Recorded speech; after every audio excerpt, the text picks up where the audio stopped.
अमरावती महानगरपालिका क्षेत्रात माझी वसुंधरा स्वच्छ सर्वेक्षण 2021 मालमत्ता कर अभय योजना व कोविड-19 विषाणूचा प्रादुर्भाव रोखण्यासाठी त्रिसूत्रीची अंमलबजावणी करावी यासाठी जनजागृती अभियानांतर्गत जनजागृती रथ तयार करण्यात आला आहे। याच रथाचे शुभारंभ मनपा महापौर चेतन गावंडे यांच्या हस्ते शुक्रवारी मनपाच्या प्रांगणात सकाळी करण्यात आले। यावेळी या ठिकाणी पर्यावरण संरक्षण विषयी शपथ घेण्यात आली। जनजागृती रथ मध्ये कोरोनापासून संरक्षण व्हावे, स्वतःसह इतरांची काळजी घेणे, स्वच्छ सर्वेक्षण 2021 आणि मालमत्ता कर अभय योजनाची माहिती बॅनर लावून शहरात जनजागृती करण्यात आली। हा रथ अमरावती शहरातील संपूर्ण शेतात जाऊन त्रिसूत्री अभियानाचा प्रचार करण्यात येणार आहे।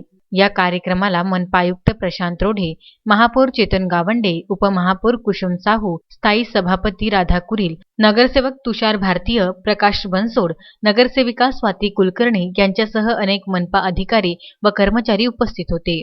सध्या माझी वसुंधरा हे अभियान राबवण्यात येत आहे। त्याचप्रमाणे स्वच्छ सर्वेक्षण 2021 आणि आपल्याला माहिती आहे की गेल्या 15 दिवसात शहरामध्ये कोरोनाचे रुग्ण मोठ्या संख्येने वाढत आहेत। या सगळ्या बाबींसाठी नागरिकांनी काय करायला पाहिजे याच्यासाठी प्रबोधन करण्यासाठी हा प्रचार रथ आज आपण चालू केलेला आहे।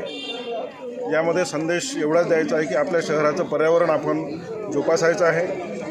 अमरावती महानगरपालिका क्षेत्रांतर्गत ज्या विविध उपक्रम सुरू आहे त्यामध्ये विशेषतः माझी वसुंधरा अभियान, स्वच्छ सर्वेक्षण 2021 आणि मालमत्ता करावर जो दंडात्मक कारवाई होते त्यावर 80% सूट देण्याचा जो निर्णय आता महानगरपालिकेच्या आमसभेमध्ये झाला, त्या अनुषंगाने जनजागृती करण्यासाठी आज आम्ही या ठिकाणी रथ बनवला आणि शहराच्या विविध भागामध्ये तो जाऊन जनजागृती अजय शृंगारे, विदर्भ न्यूज, अमरावती।